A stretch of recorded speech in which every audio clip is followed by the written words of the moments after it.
Last year is finally history, and with it, so too are all of the horror films of the year. Meaning I can now confidently say that 2024 was a pretty mid-year for the genre. That's not to say that all of the movies were just okay, far from it in fact. I just think that they were pretty 50-50, either being incredible like Longlegs or The Substance, or being complete and utter garbage like Night Swim or Nosferatu.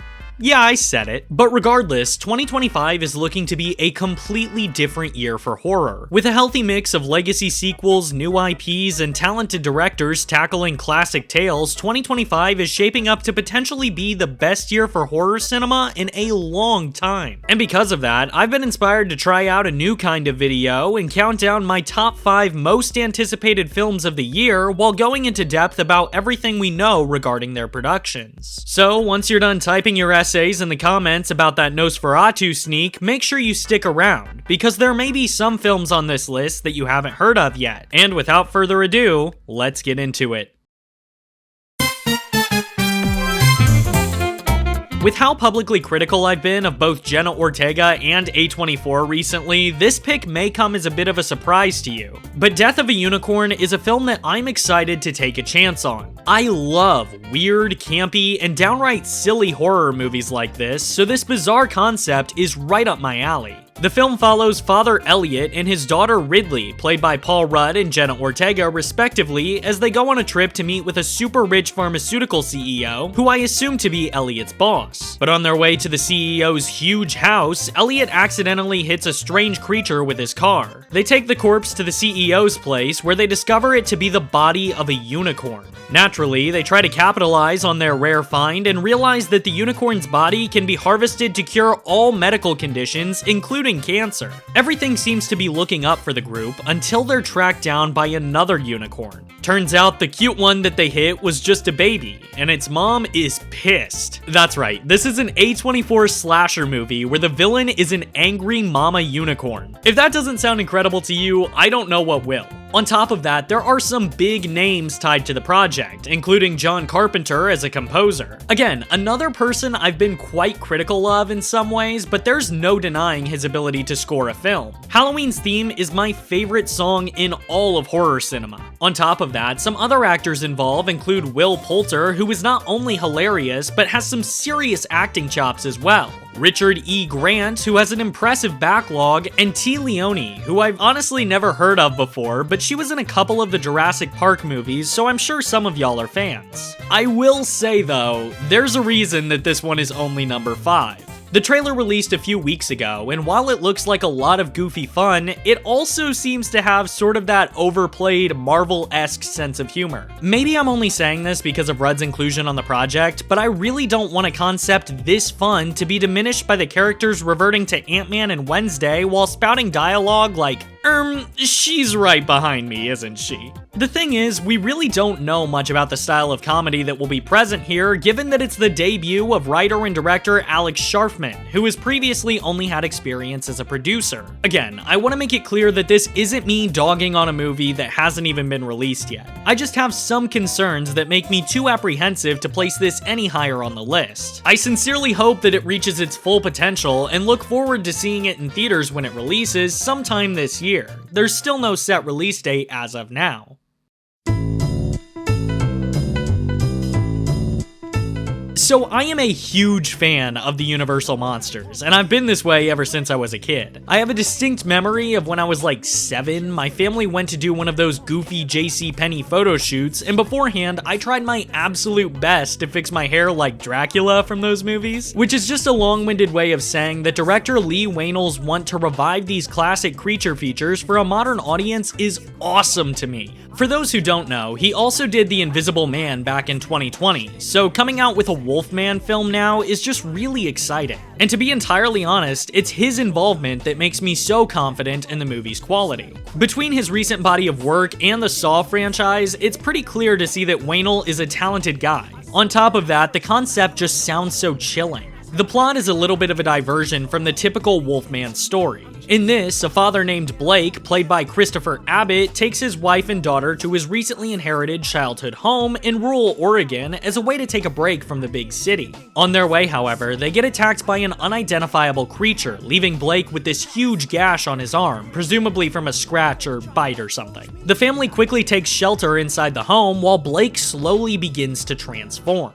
This is so awesome, dude. There are two Wolfmans, one prowling the grounds and one morphing inside the house. This, along with the middle of nowhere setting, will no doubt create this atmosphere of isolation while tension builds during Blake's transformation. An incredible environment for horror. Between that and the big names attached, including Waynell and Julia Garner, I'm incredibly optimistic.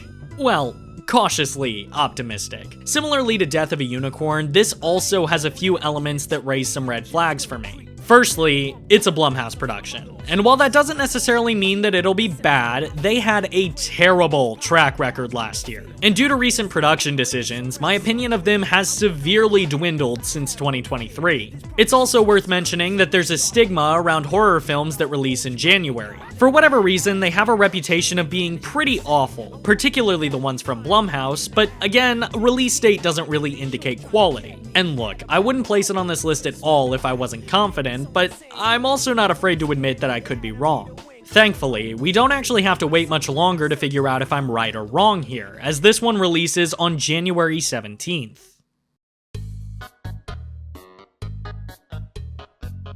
The Monkey is a film that follows a pair of brothers who discover this spooky monkey toy in their attic.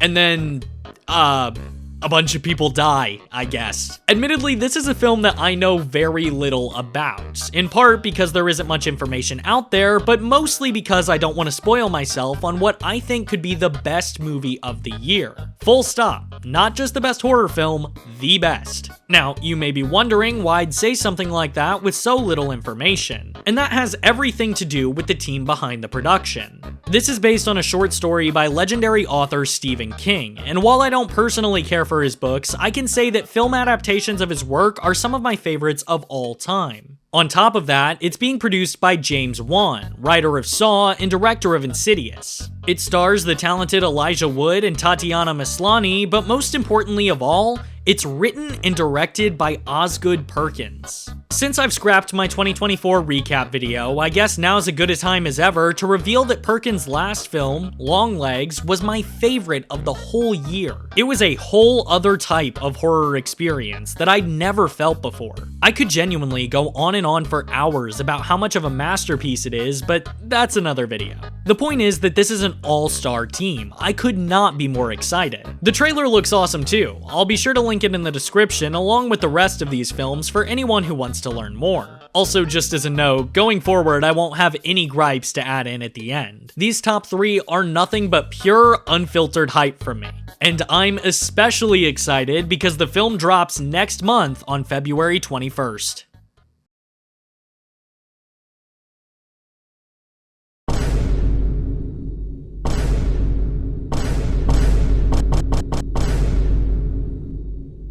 Yeah, you all should have seen this one coming. I'll be the first to admit that all 3 films discussed prior will most likely be better from a critical perspective. But if you know anything about me or this channel, you know that I love Five Nights at Freddy's. Freddy's appears in almost every single one of my videos in one way or another. I'm completely obsessed with this franchise and so glad it's getting yet another film adaptation. This time, it'll be tackling the plot of FNAF 2, which may sound obvious to some, but is actually a bit surprising to me. For those unaware, the game FNAF 2 is actually a prequel to the original, but we can pretty safely assume that this will not be the case for the movie version.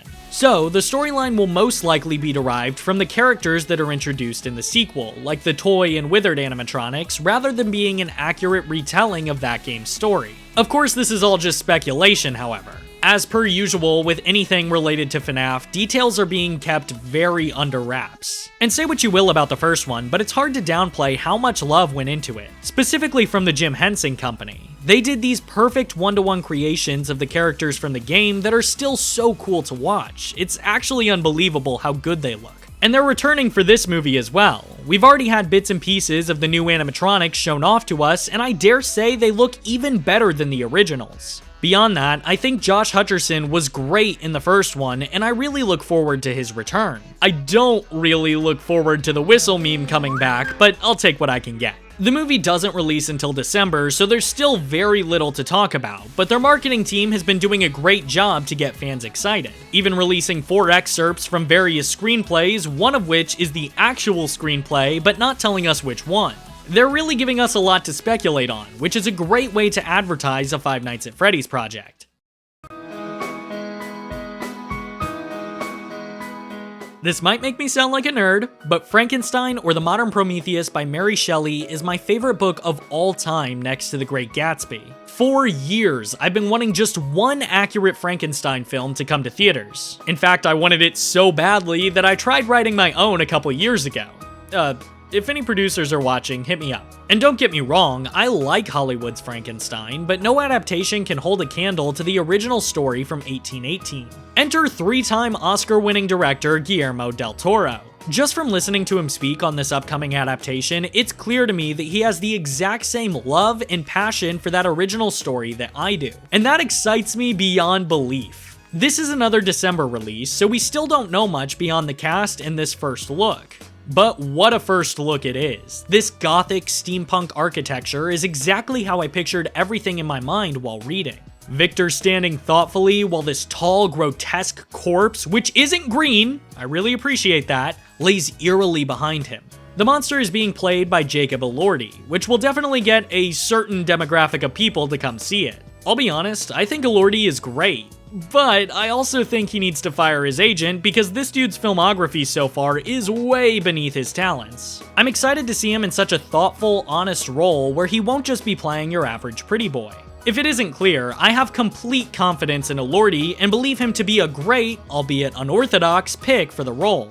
Our other leading man is another Hollywood favorite right now, Oscar Isaac, who will portray Victor, and yeah, that's an awesome choice. I really don't know what to say that isn't already obvious. This is a perfect role for Isaac. If this film is everything that it's cracked up to be, I may have a new favorite by the end of the year. And they'd better not mess it up because, to be honest, this is the only thing keeping me from canceling my Netflix subscription. And those are my picks for my most anticipated horror films of the year. Do you agree with my list? Probably not, given the immense amount of horror flicks releasing this year, like Megan 2.0, 28 Years Later, and Saw 11. Give me your lists in the comments below, and I'll be sure to read over them. That's also a great way to let me know what you all will want to see me review this year. But with all that said, thanks so much for watching, and please remember, believe to achieve.